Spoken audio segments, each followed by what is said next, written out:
Well, it's no trick to make a lot of money. All you want is to make a lot of money. The Science of Getting Rich by Wallace Wattles. This book was first published in 1910 and is in the public domain. Preface. This book is pragmatical, not philosophical, a practical manual, not a treatise upon theories. It is intended for the men and women whose most pressing need is for money, who wish to get rich first and philosophize afterward. It is for those who have so far found neither the time, the means, nor the opportunity to go deeply into the study of metaphysics, but who want results and who are willing to take the conclusions of science as a basis for action without going into all the processes by which those conclusions were reached. It is expected that the reader will take the fundamental statements upon faith just as he would take the statements concerning a law of electrical action if they were promulgated by a Marconi or an Edison, and taking the statements upon faith that he will prove their truth by acting upon them without fear or hesitation. Every man or woman who does this will certainly get rich, for the science herein applied is an exact science, and failure is impossible. For the benefit, however, of those who wish to investigate philosophical theories and so secure a logical basis for faith, I will here cite certain authorities. The monistic theory of the universe, the theory that one is all, that all is one, that one substance manifests itself as the seeming many elements of the material world, is of Hindu origin and has been gradually winning its way into the thought of the Western world for 200 years. It is the foundation of all the Oriental philosophies and of those Descartes, Spinoza, Leibniz, Schopenhauer, Hegel, and Emerson. The reader who would dig to the philosophical foundations of this is advised to read Hegel and Emerson for himself. In writing this book, I have sacrificed all other considerations to plainness and simplicity of style so that all might understand. The plan of action laid down herein was deduced from the conclusions of philosophy. It has been thoroughly tested and bears the supreme test of practical experiment. It works. If you wish to know how the conclusions were arrived at, read the writings of the authors mentioned above. And if you wish to reap the fruits of their philosophies in actual practice, read this book and do exactly as it tells you to do. The right to be rich. Whatever may be said in praise of poverty, the fact remains that it is not possible to live a really complete or successful life unless one is rich. No man can rise to his greatest possible height in talent or soul development unless he has plenty of money. For to unfold the soul and to develop talent, he must have many things to use, and he cannot have these things unless he has money to buy them with.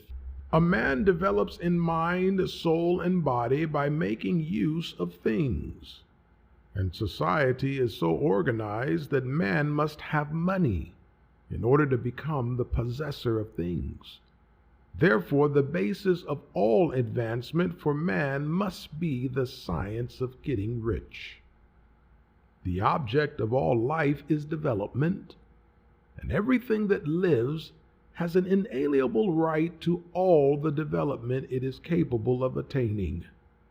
Man's right to life means his right to have the free and unrestricted use of all things which may be necessary to his fullest mental, spiritual, and physical unfoldment, or in other words, his right to be rich.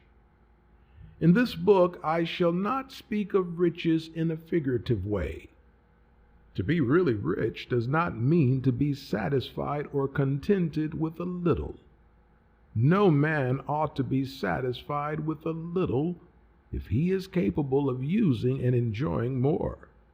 The purpose of nature is the advancement and unfoldment of life, and every man should have all that can contribute to the power, elegance, beauty, and richness of life.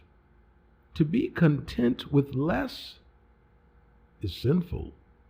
The man who owns all he wants for the living of all the life he is capable of living is rich. And no man who has not plenty of money can have all he wants. Life has advanced so far and become so complex that even the most ordinary man or woman requires a great amount of wealth in order to live in a manner that even approaches completeness. Every person naturally wants to become all that they are capable of becoming. This desire to realize innate possibilities is inherent in human nature. We cannot help wanting to be all that we can be. Success in life is becoming what you want to be. You can become what you want to be only by making use of things. And you can have the free use of things only as you become rich enough to buy them. To understand the science of getting rich is therefore the most essential of all knowledge. There's nothing wrong with wanting to get rich. The desire for riches is really the desire for a richer, fuller, and more abundant life, and that desire is praiseworthy. The man who does not desire to live more abundantly is abnormal. There are three motives for which we live. We live for the body, we live for the mind, we live for the soul. No one of these is better or holier than the other. All are alike desirable, and no one of the three, body, mind, or soul, can live fully if either of the others is cut short of full life and expression. It is not right or noble to live only for the soul and deny mind or body. And it is wrong to live for the intellect and deny body or soul. We are all acquainted with the loathsome consequences of living for the body and denying both mind and soul, and we see that real life means the complete expression of all that man can give forth through body, mind, and soul. Whatever he can say, no man can be really happy or satisfied unless his body is living fully in every function, and unless the same is true of his mind and his soul. Wherever there is unexpressed possibility or function not performed, there is unsatisfied desire. Desire is possibility seeking expression, or function seeking performance.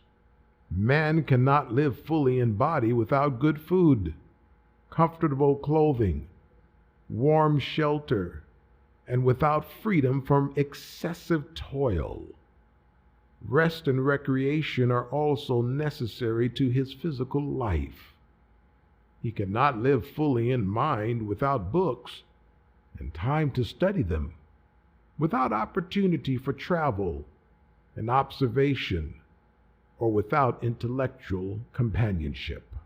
To live fully in mind, he must have intellectual recreations and must surround himself with all the objects of art and beauty he is capable of using and appreciating. To live fully in soul, man must have love, and love is denied expression by poverty. A man's highest happiness is found in the bestowal of benefits of those he loves. Love finds its most natural and spontaneous expression in giving. The man who has nothing to give cannot fill his place as a husband or father, as a citizen, or as a man. It is in the use of material things that a man finds full life for his body, develops his mind, and unfolds his soul. It is therefore of supreme importance to him that he should be rich. It is perfectly right that you should desire to be rich. If you are a normal man or woman, you cannot help doing so. It is perfectly right that you should give your best attention to the science of getting rich, for it is the noblest and most necessary of all studies. If you neglect this study, you are derelict in your duty to yourself, to God, and humanity. For you can render to God and humanity no greater service than to make the most of yourself.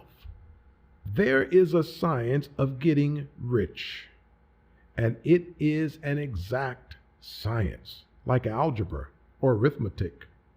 There are certain laws which govern the process of acquiring riches. Once these laws are learned and obeyed by any man, he will get rich with mathematical certainty. The ownership of money and property comes as a result of doing things in a certain way.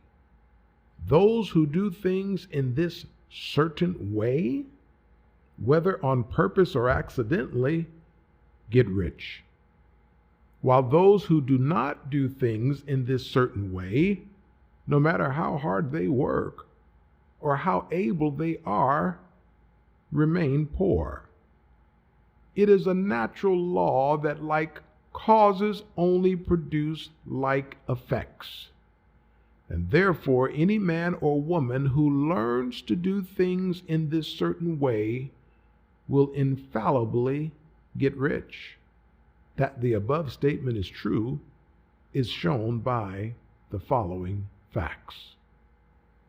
Getting rich is not a matter of environment. For if it were, all the people in certain neighborhoods would become wealthy. The people of one city would all be rich, while those of other towns would all be poor. Or the inhabitants of one state would roll in wealth, while those of an adjoining state would be in poverty. But everywhere we see rich and poor living side by side in the same environment, and often engaged in the same vocations.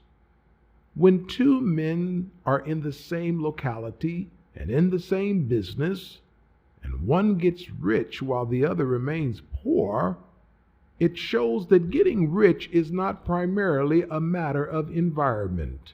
Some environments may be more favorable than others, but when two men in the same business are in the same neighborhood and one gets rich while the other fails, it indicates that getting rich is the result of doing things in a certain way.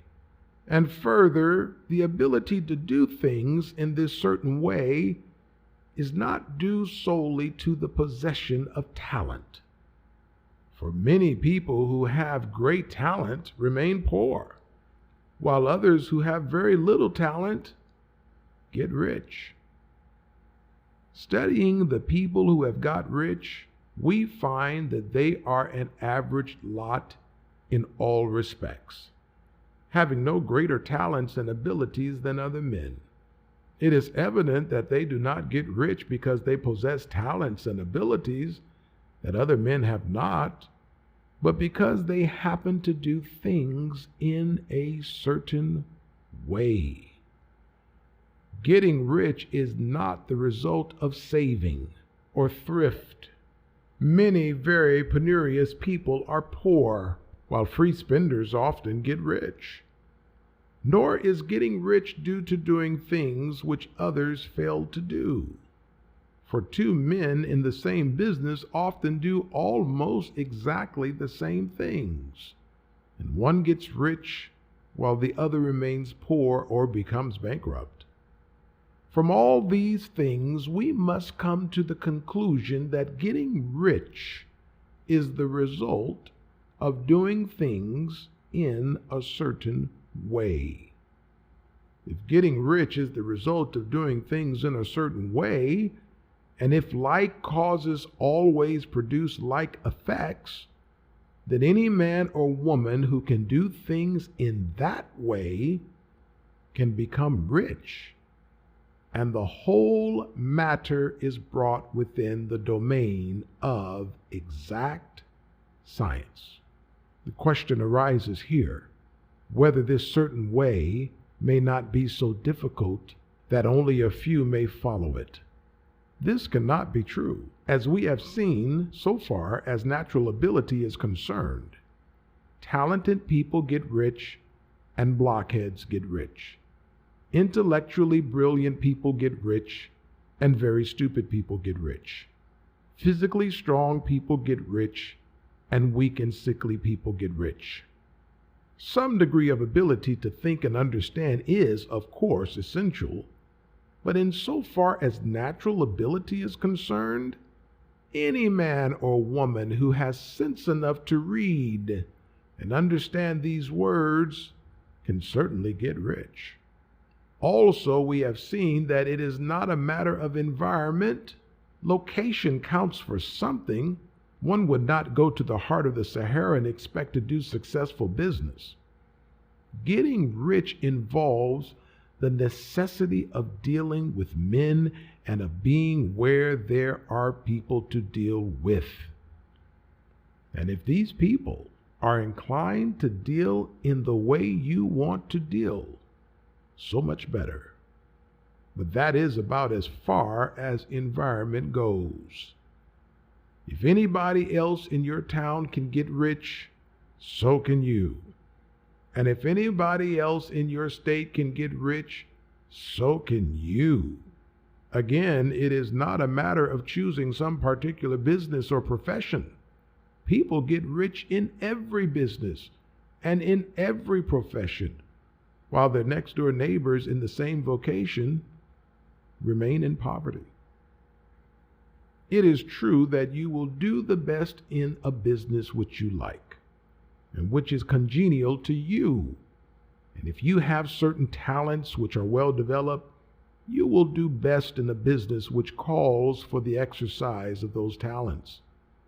Also, you will do best in a business which is suited to your locality. An ice cream parlor would do better in a warm climate than in Greenland, and a salmon fishery will succeed better in the Northwest than in Florida, where there are no salmon. But aside from the general limitations, getting rich is not dependent upon your engaging in some particular business, but upon your learning to do things in a certain way. If you are now in business and anybody else in your locality is getting rich in the same business while you are not getting rich, it is because you are not doing things in the same way that the other person is doing them. No one is prevented from getting rich by lack of capital. True, as you get capital, the increase becomes more easy and rapid. But one who has capital is already rich and does not need to consider how to become so. No matter how poor you may be, if you begin to do things in the certain way, you will begin to get rich, and you will begin to have capital. The getting of capital is a part of the process of getting rich. and it is a part of the result which invariably follows the doing of things in the certain way. You may be the poorest man on the continent and be deeply in debt. You may have neither friends, influence, nor resources. But if you begin to do things in this way, you must infallibly begin to get rich. For like causes must produce like effects. If you have no capital, you can get capital. If you are in the wrong business, you can get into the right business. If you are in the wrong location, you can go to the right location. And you can do so by beginning in your present business and in your present location to do things in the certain way which causes success. Is opportunity monopolized? No man is kept poor because opportunity has been taken away from him, because other people have monopolized the wealth and have put a fence around it. You may be shut off from engaging in business in certain lines, but there are other channels open to you. Probably it would be hard for you to get control of any of the great railroad systems. That field is pretty well monopolized. But the electric railway business is still in its infancy and offers plenty of scope and enterprise. And it will be but a few years until traffic and transportation through the air will become a great industry, and in all its branches will give employment to hundreds of thousands and perhaps to millions of people. Why not turn your attention to the development of aerial transportation, instead of competing with J.J. Hill and others for a chance in the steam railway world? It is quite true that if you are a workman in the employ of the Steel Trust, you have very little chance of becoming the owner of the plant in which you work. But it is also true that if you will commence to act in a certain way, you can soon leave the employ of the Steel Trust. You can buy a farm of from 10 to 40 acres and engage in business as a producer of foodstuffs. There is great opportunity at this time for men who will live upon small tracts of land, cultivate the same intensively. Such men will certainly get rich. You may say that it is impossible for you to get the land, but I am going to prove to you that it is not impossible, and that you can certainly get a farm if you will go to work in a certain way. At different periods, the tide of opportunity sets in different directions, according to the needs of the whole and the particular stage of social evolution which has been reached. At present in America, it is setting toward agriculture and the allied industries and professions. Today, opportunity is open before the factory worker in his line. It is open before the businessman who supplies the farmer more than before the one who supplies the factory worker, and before the professional man who waits upon the farmer more than before the one who serves the working class. There is abundance of opportunity for the man who will go with the tide instead of trying to swim against it. So the factory workers, either as individuals or as a class, are not deprived of opportunity. The workers are not being kept down by their masters. They are not being ground by the trust and combinations of capital. As a class, they are where they are because they do not do things in a certain way.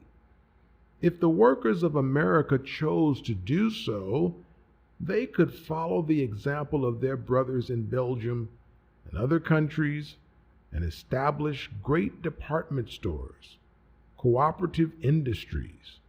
They could elect men of their own class to office and pass laws favoring the development of such cooperative industries. And in a few years, they could take peaceable possession of the industrial field. The working class may become the master class whenever they will begin to do things in a certain way. The law of wealth is the same for them as it is for all others. This they must learn. And they will remain where they are as long as they continue to do as they do. The individual worker, however, is not held down by the ignorance or the mental slothfulness of his class. He can follow the tide of opportunity to riches, and this book will tell him how. No one is kept in poverty by a shortness in the supply of riches. There is more than enough for all. A palace as large as the Capitol at Washington might be built for every family on earth from the building material in the United States alone. Another intensive cultivation. This country would produce wool, cotton, linen, and silk, enough to clothe each person in the world finer than Solomon was arrayed in all his glory, together with food enough to feed them all luxuriously. The visible supply is practically inexhaustible, and the invisible supply really is inexhaustible. Everything you see on earth is made from one original substance out of which all things proceed. New forms are constantly being made, and older ones are dissolving, but all are shapes assumed by one thing. There is no limit to the supply of formless stuff or original substance. The universe is made out of it, but it was not all used in making the universe. The spaces in, through, and between the forms of the visible universe are permeated and filled with the original substance, with the formless stuff, with the raw material of all things. 10,000 times as much as has been made might still be made. And even then, we should not have exhausted the supply of universal raw material. No man, therefore, is poor because nature is poor, or because there is not enough to go around. Nature is an inexhaustible storehouse of riches. The supply will never run short. Original substance is alive with creative energy and is constantly producing more forms. When the supply of building material is exhausted, more will be produced. When the soil is exhausted, so that foodstuffs and materials for clothing will no longer grow upon it, it will be renewed, or more soil will be made. When all the gold and silver has been dug from the earth, if man is still in such a stage of social development that he needs gold and silver, more will produce from the formless. The formless stuff responds to the needs of man. It will not let him be without any good thing. This is true of man collectively. The race as a whole is always abundantly rich. And if individuals are poor, it is because they do not follow the certain way of doing things which makes the individual man rich. The formless stuff is intelligent. It is stuff which thinks. It is alive and is always impelled toward more life. It is the natural and inherent impulse of life to seek to live more. It is the nature of intelligence to enlarge itself and of consciousness to seek to extend its boundaries and find fuller expression. The universe of forms has been made by formless, living substance, throwing itself into form in order to express itself more fully. The universe is a great living presence, always moving inherently toward more life and fuller functioning. Nature is formed for the advancement of life.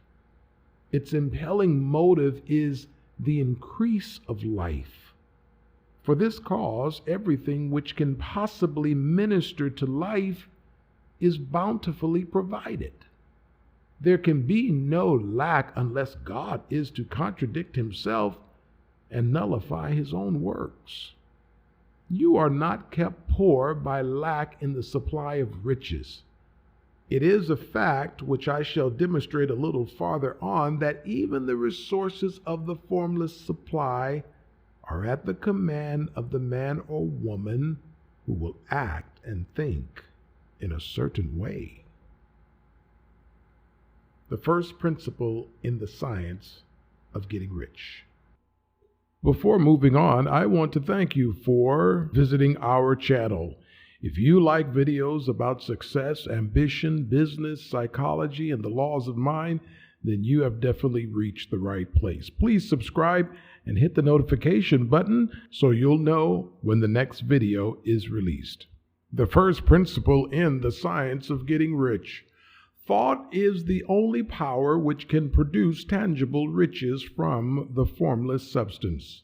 The stuff from which all things are made is a substance which thinks, and a thought of form in this substance produces the form.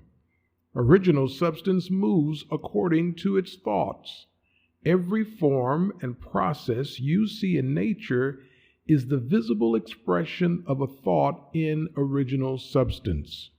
As the formless stuff thinks of a form, it takes that form. As it thinks of a motion, it makes that motion.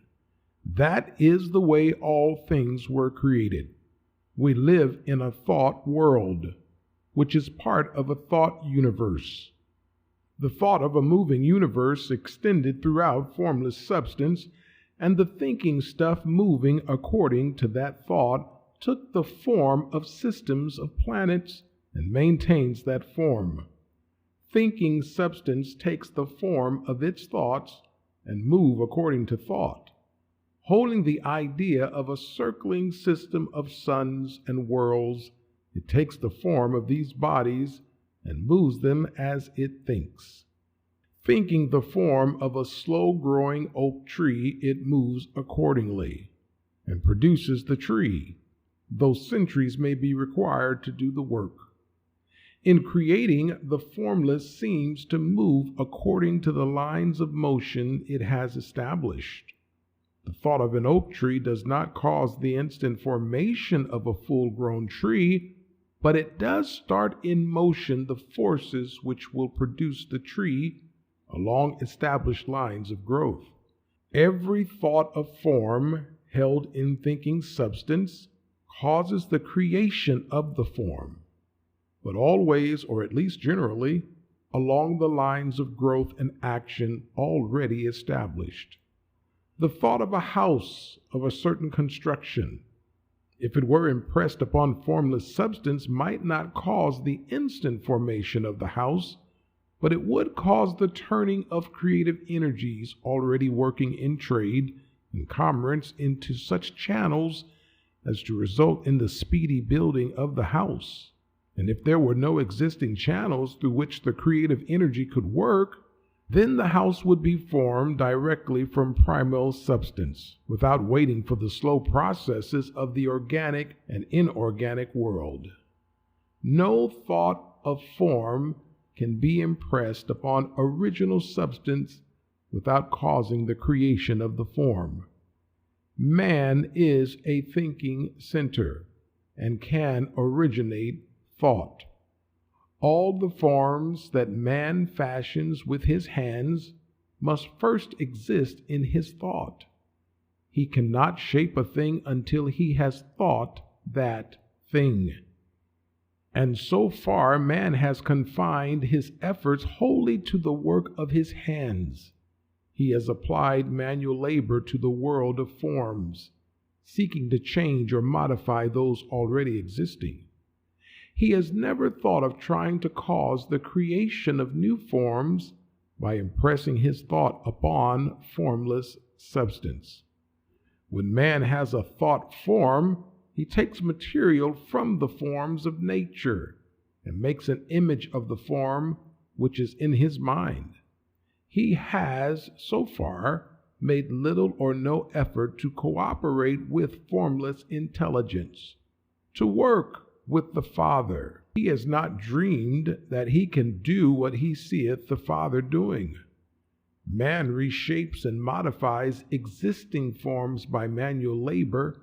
He has given no attention to the question whether he may not produce things from formless substance by communicating his thoughts to it.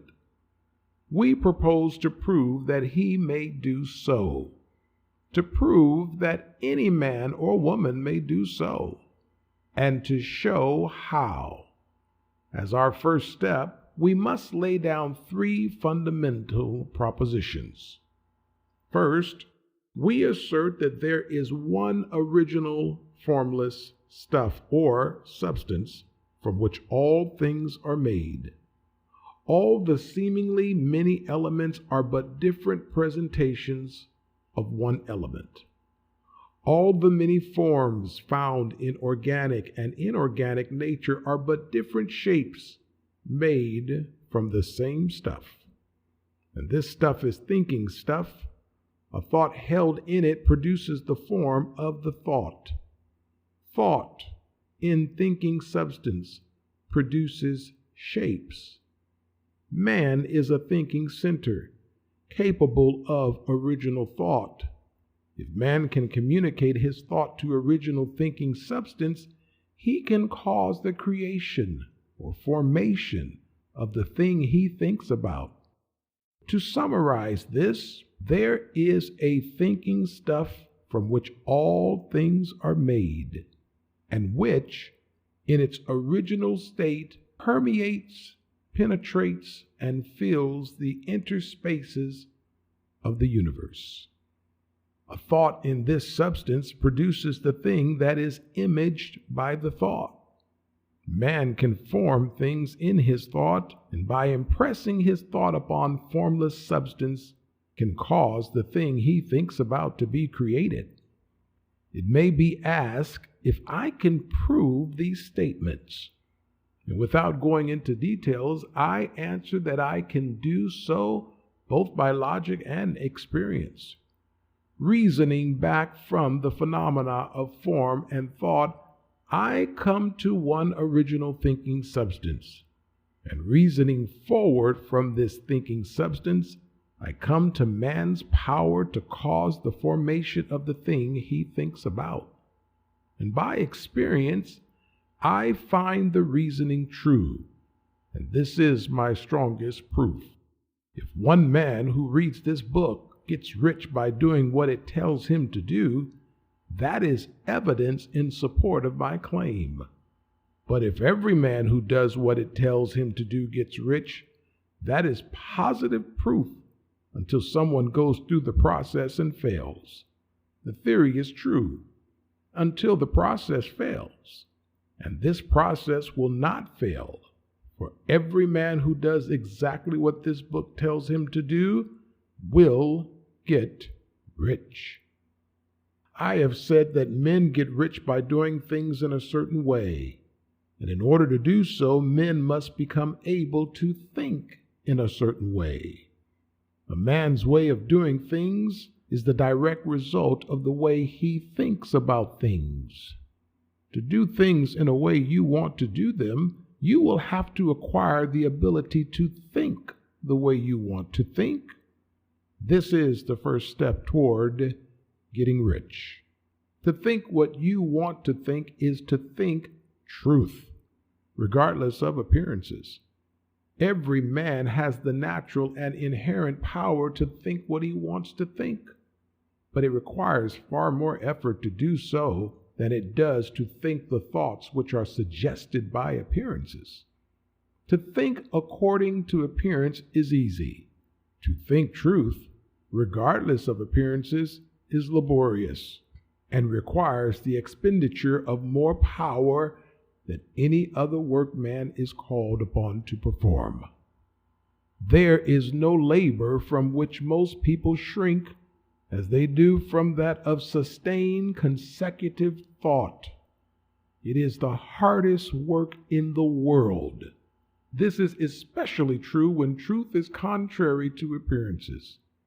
Every appearance in the visible world tends to produce a corresponding form in the mind which observes it.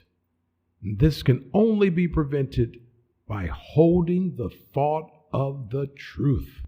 To look upon the appearance of disease will produce the form of disease in your own mind and ultimately in your body, unless you hold the thought of the truth, which is that there is no disease.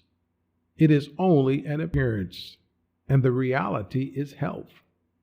To look upon the appearances of poverty will produce corresponding forms in your own mind, unless you hold to the truth that there is no poverty, there is only abundance. To think health when surrounded by the appearances of disease, or to think riches when in the midst of appearances of poverty, requires power. But he who acquires this power becomes a mastermind. He can conquer fate. He can have whatever he wants. This power can only be acquired by getting hold of the basic fact which is behind all appearances. And that fact is that there is one thinking substance from which and by which all things are made. Then we grasp the truth that every thought held in this substance becomes a form, and that man can so impress his thoughts upon it as to cause them to take form and become visible things. When we realize this, we lose all doubt and fear, for we know that we can create what we want to create. We can get what we want to have and can become what we want to be. As a first step toward getting rich, you must believe the three fundamental statements given previously in this chapter. And in order to emphasize them, I repeat them here. There is a thinking stuff from which all things are made, and which in its original state permeates, penetrates, and fills the interspaces of the universe. A thought in this substance produces the thing that is imaged by the thought.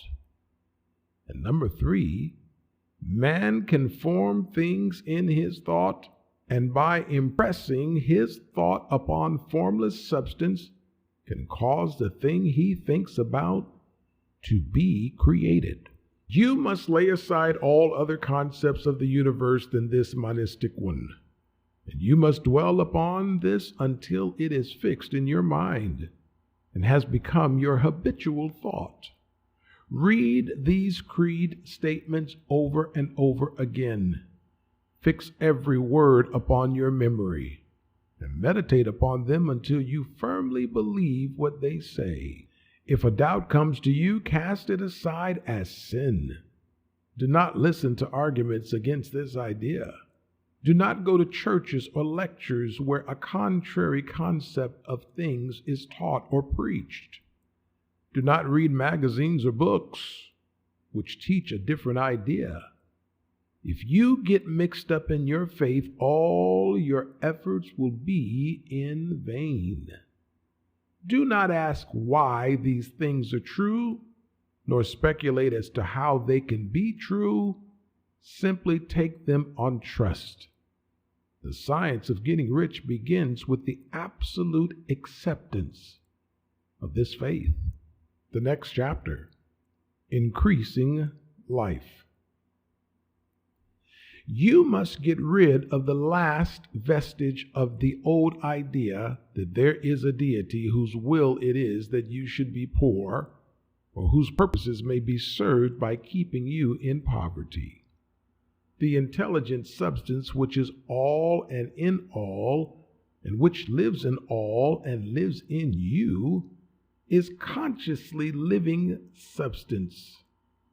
Being a consciously living substance, it must have the nature and inherent desire of every living intelligence for increase of life. Every living thing must continually seek for the enlargement of its life, because life, in the mere act of living, must increase itself.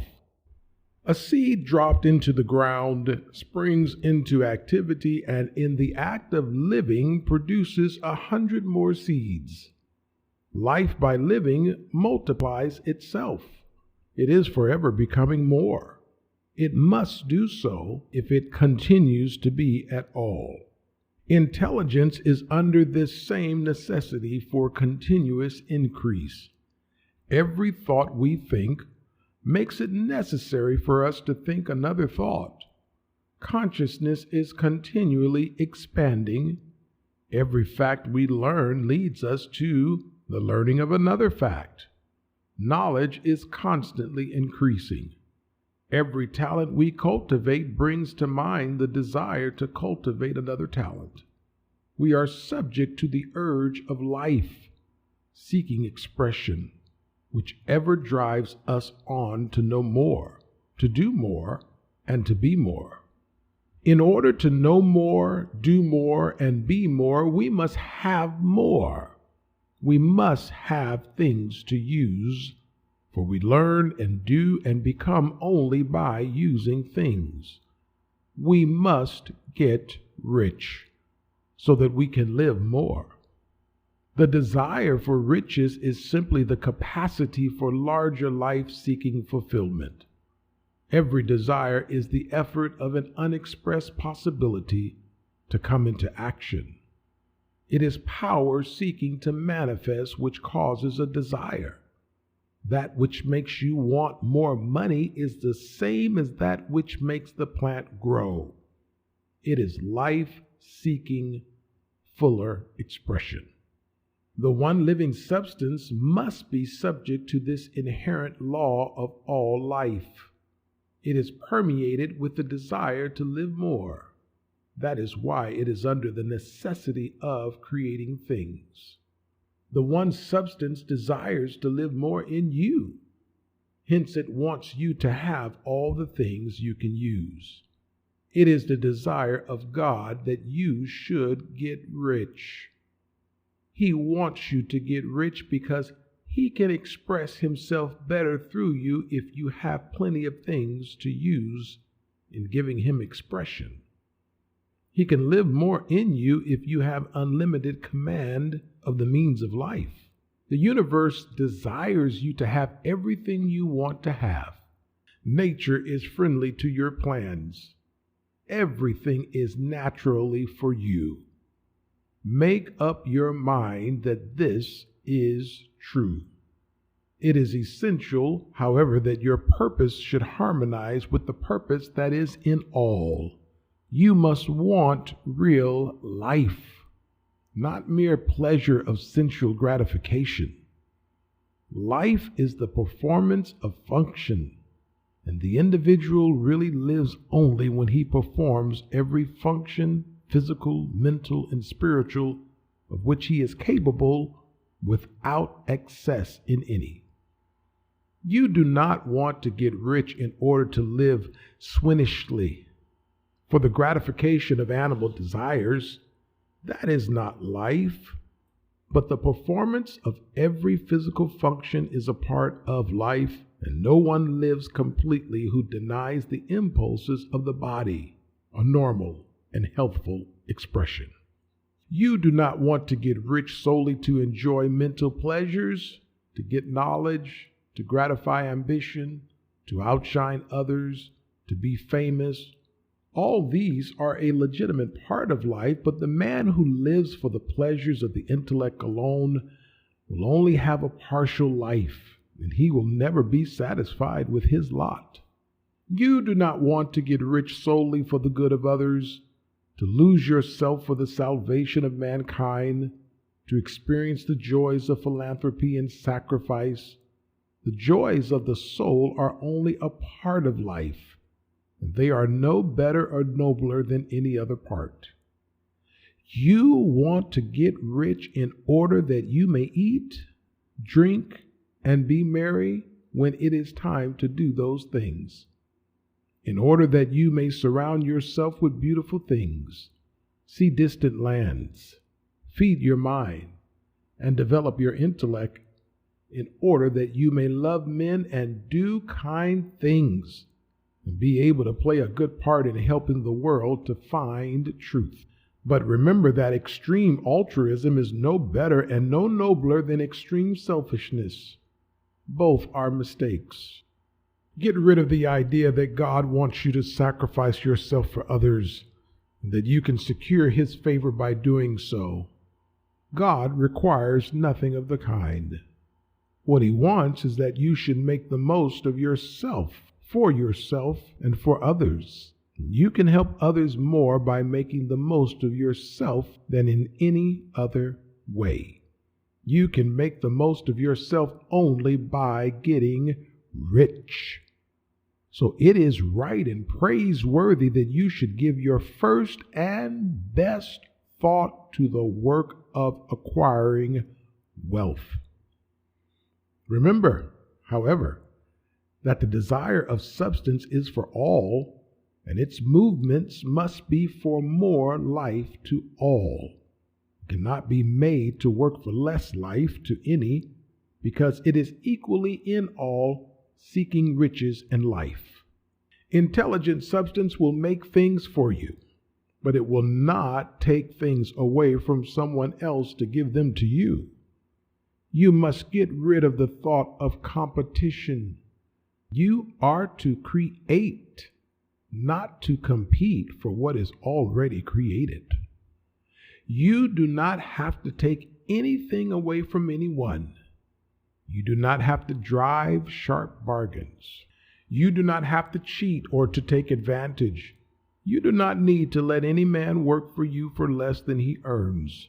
You do not have to covet the property of others, or to look at it with wishful eyes. No man has anything of which you cannot have the like, and that without taking what he has away from him. You are to become a creator, not a competitor.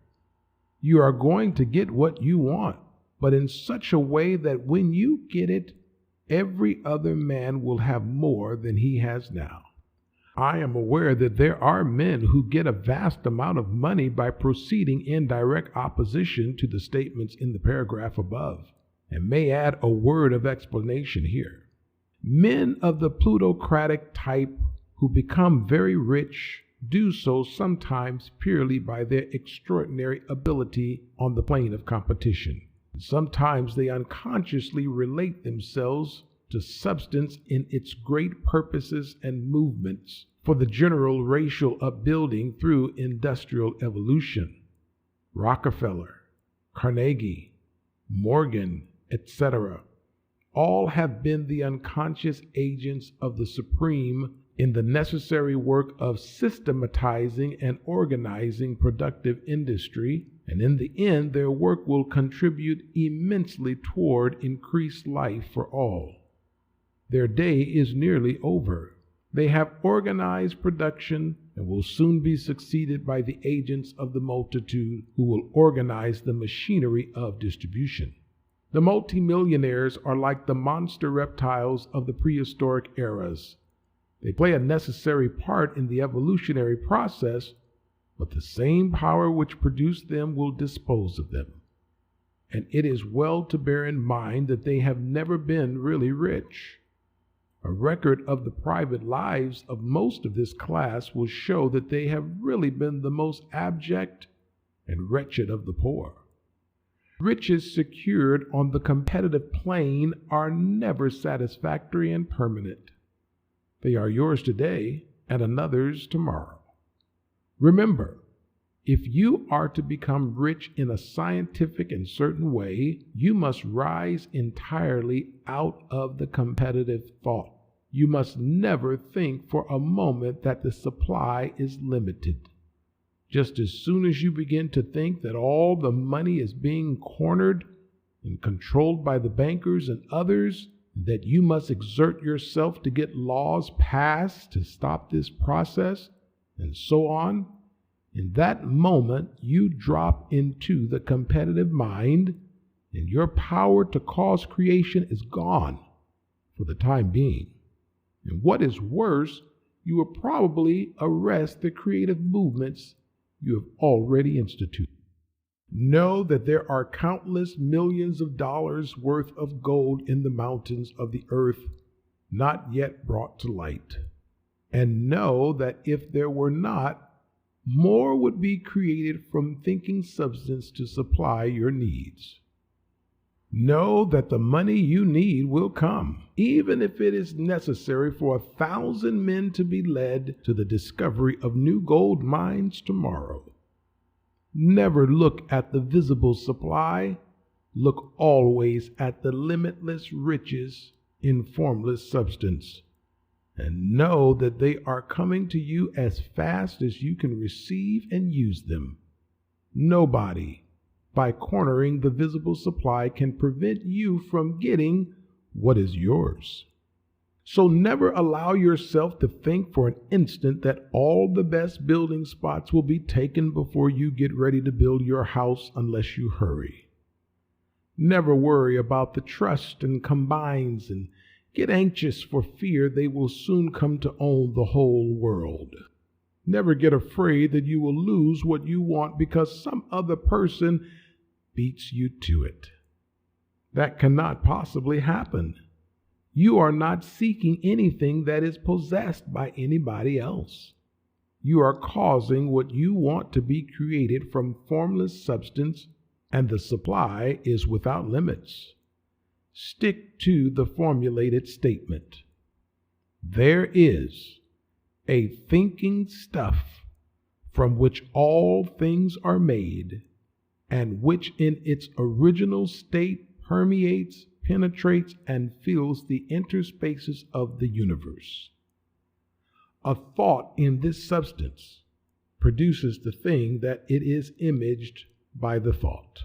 Man can form things in his thought, and by impressing his thought upon formless substance, can cause the thing he thinks about to be created. The Science of Getting Rich continues on the very next video.